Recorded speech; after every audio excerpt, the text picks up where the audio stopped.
We just read it. Yeah, we just read it. But I want you to read it again, because now I'm going to make it.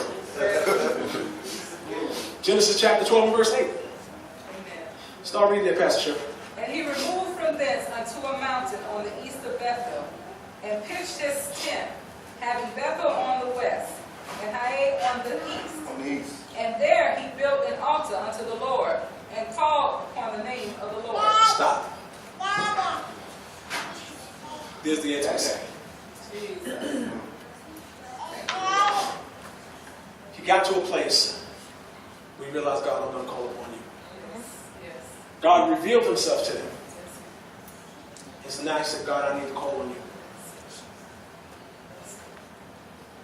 God, I'm going to call on you. You know, when you call on God, amen, there's something about the Lord when you call on God. A lot of times we spend time when we call on Jehovah Jireh. Because we have need of things. And we know he's a provider. So we call on Jehovah Jireh. But I'm going to share something with you.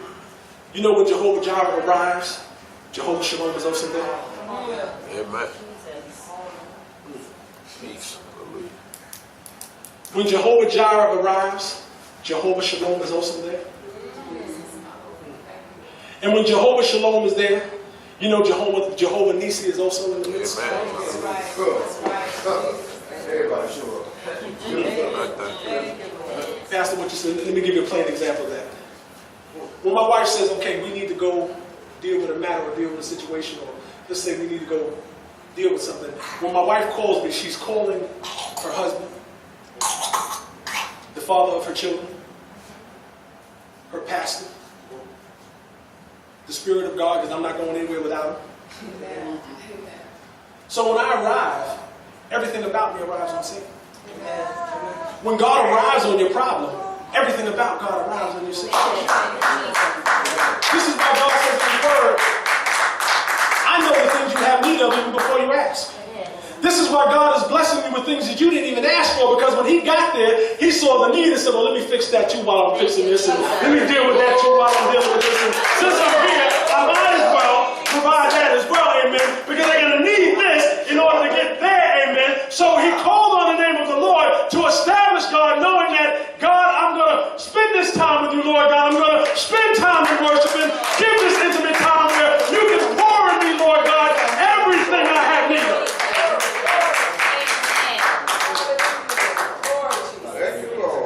The third altar that Abraham erected was the altar of no return. It was the altar of no return. Turn me now to Genesis chapter 13 and verse 1. The altar of no return. Pastor Sherry, Genesis chapter 13 and verse 1. You get to say amen. Hallelujah. Start reading, Pastor Sherry. Amen. And Abram went up out of Egypt, he and his wife, and all that they had, and Lot with him into the south. And Abram was rich in cattle, in silver, and in gold.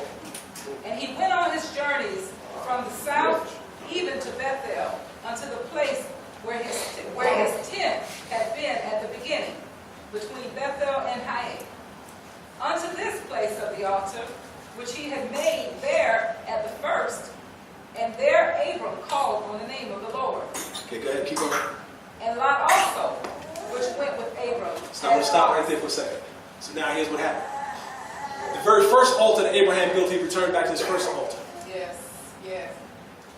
He returned back to the first altar and did his second move. He called on the name of the Lord. He returned back to the promise, called on the name of the Lord of promise. Watch this. So he went back to the first altar, the altar he built the promise, a place of intimacy, in order to do something. Keep reading.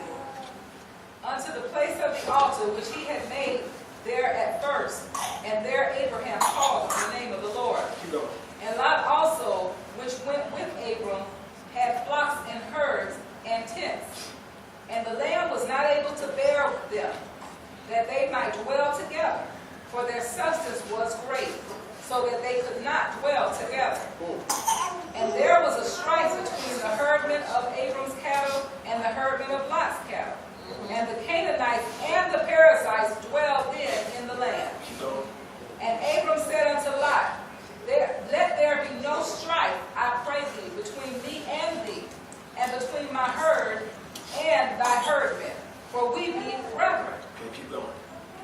not the whole land before thee? Separate thyself, I pray thee, from me. If thou wilt take the left hand, then I will go right. Or if thou depart to the right hand, then I will go left. Stop. So now, Good. Abraham went to the altar of God with all his increase. Lot didn't. My Lord. Lot didn't. Jesus. Lot's men was chiding with Abraham's men about the promise, the possessions. Jesus. So Lot's men, whose mind was on what they had, Jesus.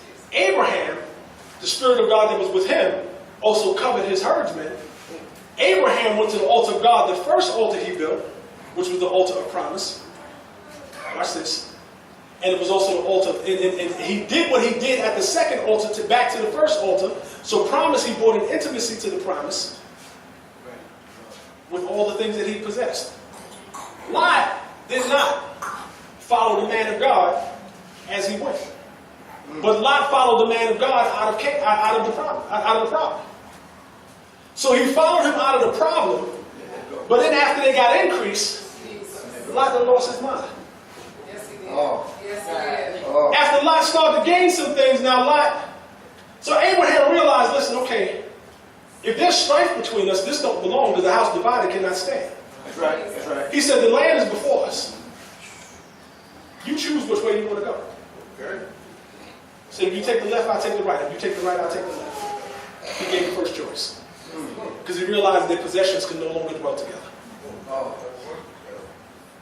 Keep going. My Lord. Verse 10.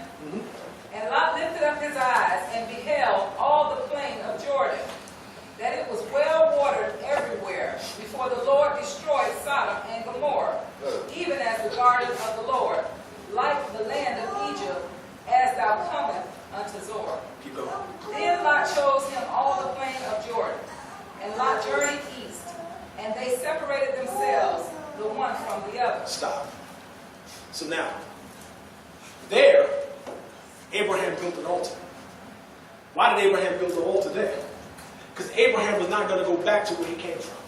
Amen. God blessed him with all these things in possession that God had given him. Abraham was not going to go back to worshiping Theos. That's right. Abraham was not going to go back to worshiping the flesh. Abraham was going to continue with all the things that God had blessed him with. He was going to continue to worship God. He was going to continue to follow God. And so now Lot's mind was on things. So he said, listen, we can't stay together because of the strife. You pick which way you want to go. So Lot chose towards Sodom and Gomorrah. We understand what Sodom and Gomorrah is. Sodom and Gomorrah means the flesh.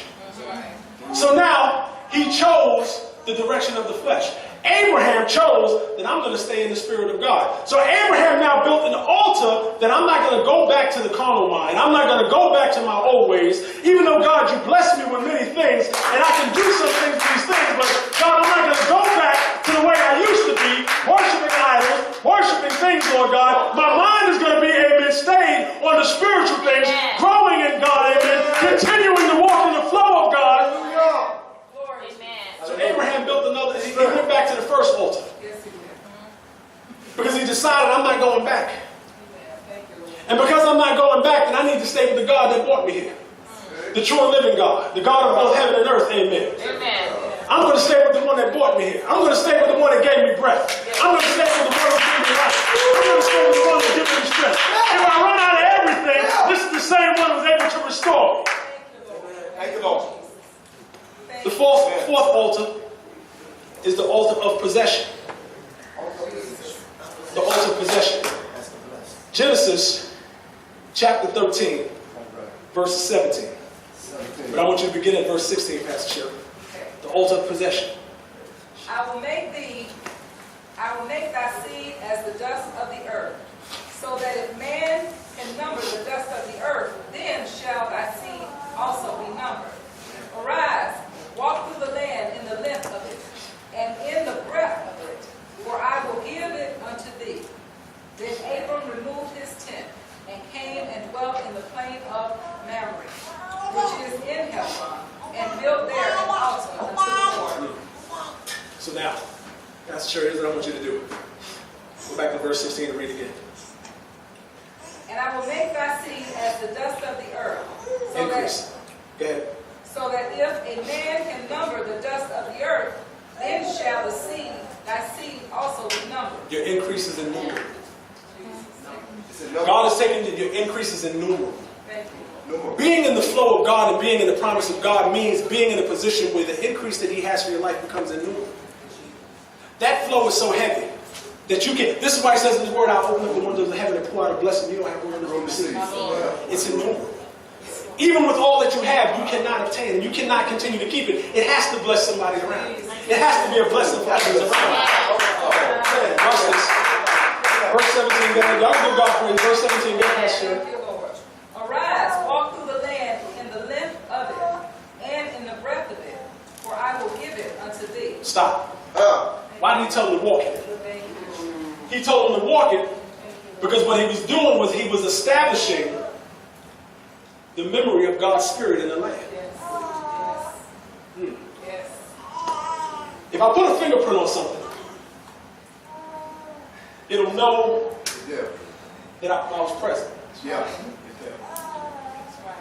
If I put a footprint on something, it comes with a greater weight. Not only does it know my presence, but it also knows my authority. Y'all catching this? If I put a fingerprint, it recognizes my presence. That's right. But if I put a footprint, it recognizes my presence and authority. Yeah. Lord. So He told him to walk out the land because what he was doing was walking out the presence of God and the authority of God. So when the children of Israel came back to Canaan after they left Egypt, Egypt remembered who they were by the Spirit of God. I'm sorry, Canaan remembered who they were by the Spirit of God. Amen. Amen. It was already set up by Abraham for them to be able to walk into the promises of God. Y'all getting this? It was already set up by Abraham for them to walk into the flow and the blessing because Abraham had already walked out the breadth and the length thereof in the land. Abraham had already established a foundation of God. Abraham had already left a memory of God. So when the children of God came, the Spirit recognized itself and said, "Oh yeah, you belong here."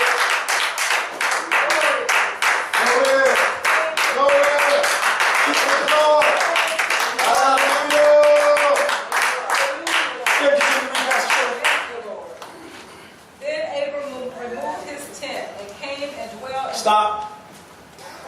He dwelled. He spent time there. He dwelled. He spent time in this location. The reason why he spent time, because he knew at the altar, amen, there has to be a worship. You got to spend time in your worship. See, when you worship God, it shouldn't always be just a quick lick. Well, God, thank you and I appreciate you and glory to your name, and then move on. It shouldn't be that. You got to spend time in your worship. You must spend time in the Word. You have to spend time in His presence. Because here's why. It's just like pouring out a pitcher of water. If God is pouring out a blessing from here, and you're that vessel to receive the blessing, if all you did was walk through it, then the container never gets full. Never get full. You got a blessing, you got a wet blessing, you got wet.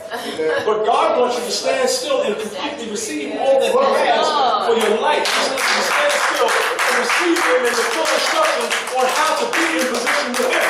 He wants you to stand still, amen, and hear the full word of God. He wants you to stand still, amen, regardless of what's going on. Stand still and spend time with God because He's speaking to you and how to operate what He's blessing your life with. Spend time with God. Yes, Lord. I'm still. Share something with you. God wants us to spend time with Him for this reason. It is in your worship that we're able to receive prophecy. It's in work, and the prophet's extremely important. But here's the ultimate goal of the prophet. It's not that we live from prophecy to prophecy. That's right. That's right. Because the prophet's job is to speak of a destiny. It's that we live from fulfillment to fulfillment. You get that? Yeah. So you can get a prophecy, and that's nice. You can get a promise, and that's nice. But there's nothing like having that promise. No, that happened. It's nothing like fulfilling the destiny that God has called forth in your life. See, that's the thing for the prophet, amen? Pastor Sherry's a prophet, and I know that. She is a true prophet of the Lord. And many people have come and said to me, man, I've never met a woman like your wife. She spoke things to me that only me and God knew. So I knew that. So the job of a prophet is to speak to the fulfillment, and the job is to make it from fulfillment to fulfillment, not just from prophecy to prophecy. So a lot of times people are going from prophecy to prophecy and not fulfilling all the prophecy that God has in their lives. Because there's no time in worship. There's no time with God. And I'm going to share something with you, amen, and I'm going to close with this. When we come up and ask God to make a change in our lives, He has to change our condition while changing our position.